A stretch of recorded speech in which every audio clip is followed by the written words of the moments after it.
العلم هو النور الهادي والمفتاح لكل الخير من يرد الله به خيرا. السلام علیکم ورحمۃ اللہ وبرکاتہ. طلبہ عزیز، اس سے پہلے کے محاضرے میں ہمارے سامنے جملہ اسمیہ اور جملہ خبریہ کا تعارف ہوا. جملہ اسمیہ کے فوائد اور جملہ خبریہ کے فوائد کا تعارف ہوا. آج ہمارے سامنے اغراض خبر ہے. شروع کرتے ہیں. بسم اللہ الرحمن الرحیم. اغراض الخبر، خبر کی اغراض. وضع الخبر لغرضین، فائدۃ الخبر ولازم فائدۃ الخبر. خبر کو وضع کیا جاتا ہے دو غرضوں کے لیے. خبر کی وضع دو غرضوں کے لیے ہے. نمبر 1 فائدہ خبر، نمبر 2 لازمی فائدہ خبر. فائدۃ الخبر، فائدہ خبر کیا ہے؟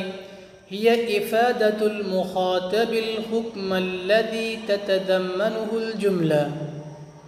نو قال إني عبد الله أولئك على هدى من ربهم.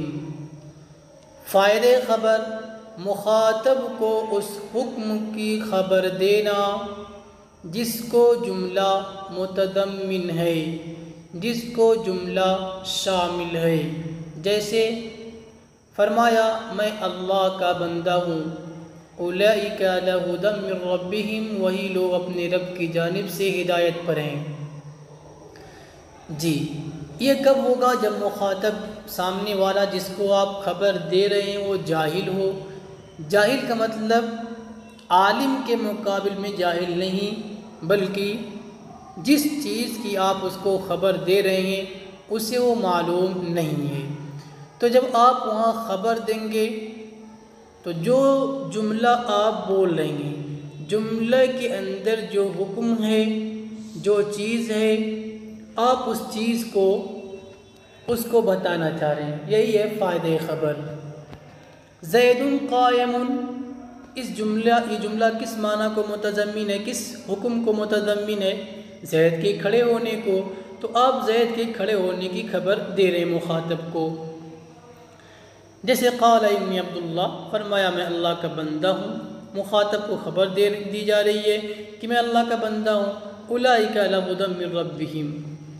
لازم فائدۃ الخبر افادۃ المخاطب ان المتکلم ایضا عالم بالحکم. مخاطب کو خبر دینا کہ متکلم بھی حکم کو جانتا ہے، متکلم بھی حکم کو جاننے والا ہے. جیسے ستجدنی انشاء اللہ من الصابرین. جی، یہ کب ہوگا؟ جب مخاطب حکم کو جان رہا ہے، حکم سے جاہل نہیں ہے. تو مخاطب کو خبر دینا اس بات کو بتانے کے لیے کہ متکلم بھی حکم کو جانتا ہے، متکلم بھی اس خبر کو جانتا ہے. جیسے مثلا اس مثال سے پہلے آپ دوسری مثال سن لیجئے. کوئی طالب علم کہیں مثلا شہادہ جانا چاہ رہا ہے، بمبئی جانا چاہ رہا ہے. چلا گیا اور اپنے استاد کو اس نے نہیں بتایا. جی، آنے کے بعد استاد کو کسی دوسرے طریقے سے پتہ لگ گیا. استاد نے کہا انت ذهبت الى ممبئی، تم ممبئی گئے تھے. پوچھ نہیں رہا ہے، کہہ رہا ہے انت ذهبت الى ممبئی، تم ممبئی گئے تھے. تو یہاں پہ مطلب کیا ہے کہ اے طالب علم، جس خبر کو تم مجھ سے چھپانا چاہ رہے ہو میں اس کو جان رہا ہوں، مجھے بھی اس کا علم ہے. جی، تو یہ کیا ہے؟ لازمی فائدہ خبر. یہاں جب استاد نے کہا کہ تم ممبئی گئے تھے تو مطلب یہ نہیں کہ طالب علم کو خبر دینا مقصود ہے. طالب علم تو گیا تھا، وہ تو جان ہی رہا ہے کہ میں گیا تھا. بتانا یہ مقصود ہے کہ تم جو خبر مجھ سے چھپانا چاہ رہے ہو میں اس خبر کو جان رہا ہوں. جی، اب یہاں دیکھیے ابراہیم علیہ السلام جان رہے ہیں کہ اسماعیل علیہ السلام صابر ہیں، لیکن ابراہیم علیہ السلام اس کو واضح نہیں کر رہے ہیں۔ تو یہ کیا کہہ رہے اسماعیل علیہ السلام کہ میں صابر ہوں، میں جانتا ہوں کہ میں صابر ہوں، میں صابرین میں سے ہوں۔ امید ہے بات آپ کو سمجھ میں آ گئی ہوگی۔ آگے دیکھتے ہیں وَقَدْ يُسْتَعْمَلُ لِأَغْرَاضٍ أُخْرَى مَجَازِيَّةٍ، اور کبھی کبھی استعمال کیا جاتا ہے دوسرے مجاز اغراضیہ کے لیے، دوسرے اغراض مجازیہ کے لیے۔ جی، مجازی غرضوں کے لیے بھی کبھی کبھی استعمال کیا جاتا ہے۔ معلوم ہوا کہ یہ دونوں فائدے یہ غیر مجازی یعنی حقیقی ہیں، اور بقیہ جو فوائد آئیں گے وہ مجاز کی قبیل سے ہوں گے۔ دیکھیے کہ جیسے الاسترحام ای طلب الرحمہ، یعنی رحمت طلب کرنا، یعنی رحمت طلب کرنا۔ جیسے ربی انی لما انزلت الی من خیر فقیر، کہ اے اللہ جو آپ نے، اے میرے رب جو آپ نے خیر کی چیز، جو اچھی چیز میری طرف نازل کی ہے، میں اس کا محتاج ہوں۔ اب یہاں پہ کیا ہے؟ طلب رحمت ہے۔ دوسرا کیا ہے؟ اظہار ذوق، جیسے کقول زکریا علیہ السلام، آپ علیہ السلام کا یہ کہنا انی وہن العظم منی، کہ میری ہڈی کیا ہو گئی ہے؟ کمزور ہو گئی ہے۔ تو یہاں پہ اپنی کمزوری کو بیان کرنا ہے، اپنے ضعف کا اظہار کرنا ہے۔ جی، یہ کیا ہے جملہ؟ یہ خبر دی جا رہی ہے، لیکن خبر کا مقصد ضعف کا اظہار ہے۔ وَإِظْهَارُ الْحَسْرَةِ، حسرت اور افسوس کو ظاہر کرنا، جیسے رب انی وضعتها انثی، یہ خبر دی جا رہی ہے لیکن خبر کا مقصد یہاں پہ حسرت کو ظاہر کرنا کہ مجھے ایسی امید نہیں تھی لیکن ایسا ہو گیا ہے کہ میں نے مؤنث جنا ہے، مذکر نہیں جنا ہے۔ آگے اظہار الفرح، خوشی کا اظہار کرنا، جیسے جاء الحق وزهق الباطل ونحو انا یوسف وهذا اخی، خبر دے رہے ہیں لیکن مقصد خوشی کا اظہار کرنا ہے کہ حق آ گیا اور باطل ختم ہو گیا، میں یوسف ہوں اور یہ میرا بھائی ہے۔ وَإِظْهَارُ الْفَخْرِ كَقَوْلِ فِرْعَوْنَ أَنَا رَبُّكُمُ الْأَعْلَىٰ، کہ میں تمہارا سب سے بڑا کیا ہوں؟ رب ہوں۔ یہاں فخر کو ظاہر کرنا ہے خبر کے انداز میں۔ اور توبیخ، جیسے لَقَدْ جَاءَكُم مُوسَىٰ بِالْبَيِّنَاتِ ثُمَّ اتَّخَذْتُمُ الْعِجْلَ، تمہارے پاس موسیٰ علیہ السلام واضح دلائل لے کر کے آئے، پھر بھی تم نے بچڑے کو معبود بنا لیا۔ وَالْإِرْشَادُ إِلَى الْخَيْرِ، خیر کی طرف رہنمائی کرنے کے لیے، جیسے کُلُّ مَنْ عَلَيْهَا فَانٍ، اس پر جتنی چیزیں روئے زمین پہ ہیں تمام فانی ہیں، ختم ہونے والی ہیں، لہذا انسان ان چیزوں میں اپنے آپ کو نہ لگائے۔ اس میں ارشاد الی الخیر ہے۔ اسئلہ آ گیا، اسئلہ کی تیاری آپ کر لیں۔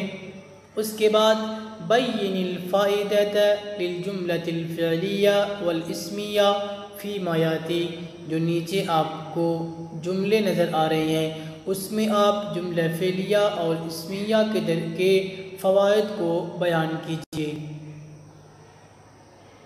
اس کے بعد بین اغراض الخبر فیما یاتی، نیچے آنے والے جملوں کے اندر آپ خبر کے اغراض کو بیان کریں، کون سی غرض پائی جا رہی ہے۔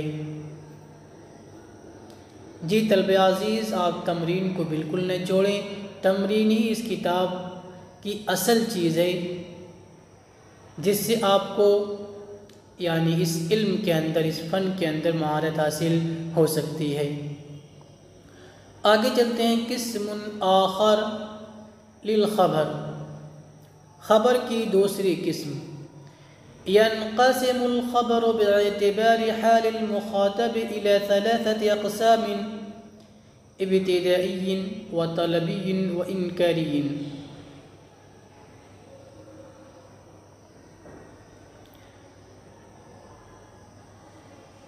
مخاطب کے حال کے اعتبار سے خبر کی 3 قسمیں ہیں۔ منقسم ہوتی ہے خبر مخاطب کے حال کے اعتبار سے 3 قسموں کی جانب: ابتدائی، طلبی اور انکاری۔ مخاطب کیسا ہے؟ جس کو آپ خبر دے رہے ہیں، جس کو آپ بتا رہے ہیں، وہ کیسا ہے، اس کے اعتبار سے خبر کی 3 قسمیں ہیں۔ فالابتدائی هو ما يخاطب به خالی الذہن من الحکم۔ ابتدائی وہ ہے جس سے خالی الذہن شخص کو خطاب کیا جائے۔ هو ما يخاطب به خالی الذہن من الحکم، ابتدائی وہ ہے جس سے خطاب کیا جائے حکم سے خالی الذہن شخص کو، یعنی جس کے ذہن میں پہلے سے کوئی حکم نہ ہو، بس وہ معرفت چاہتا ہے، حکم کی طلب اس کے اندر ہے کہ اس کا حکم کیا ہے، اس کی خبر کیا ہے، اس کے ذہن میں پہلے سے کوئی چیز نہیں ہے، تو یہاں پہ ابتدائی ہوگی، یعنی اس کے لیے ہم جس خبر کو لائیں گے خبر ابتدائی کو لائیں گے، اس میں کسی قسم کی تاکید نہیں لائیں گے، جیسے تلک آیات الکتاب المبین کہ یہ کتاب مبین کی آیتیں ہیں۔ زید کے کھڑے ہونے کے بارے میں بکر جاننا چاہتا ہے، بکر کو معلوم نہیں ہے کہ زید کھڑا ہے یا نہیں ہے، تو آپ اس سے بتائیں گے زید قائم، آپ وہاں پر یہ نہیں کہیں گے ان زیدن قائم۔ والطلب هو ما يخاطب به المتردد في الحكم، طلبی وہ ہے جس سے خطاب کیا جائے حکم میں متردد شخص سے، جو اس کی معرفت کا طالب ہو، جیسے ان هذا القرآن يهدي للتي اقوم کہ یہ قرآن سیدھے راستے کی طرف رہنمائی کرتا ہے، ہدایت دیتا ہے۔ تو طلبی وہ ہے جس سے اس شخص سے خطاب کیا جائے جو حکم میں متردد ہے، شک میں ہے، کشمکش میں ہے، آیا ایسا ہے یا نہیں ہے، آیا ایسا ہے یا ایسا ہے، یعنی اس کو شک ہے، تو وہاں پہ کیا کریں گے؟ اس کے شک کو دور کرنے کے لیے، تردد کو دور کرنے کے لیے وہاں پہ ہم طلبی لائیں گے، یہاں یعنی تاکید کے ساتھ کلام کو لانا بہتر ہے۔ والانکاری هو ما يخاطب به المنکر للحکم، انکاری وہ ہے جس سے حکم کا انکار کرنے والے کو خطاب کیا جائے، جیسے انہ لقرآن کریم، تاکید کے ساتھ لانا یہاں پہ واجب ہو جائے گا۔ فائدہ: قد يجعل المنکر غیر المنکر وبالعکس فلا يعد بإنکاره لأن أمامه دلائل ساطعة وبراهين قاطعة كقول الله تعالى وإلهكم إله واحد۔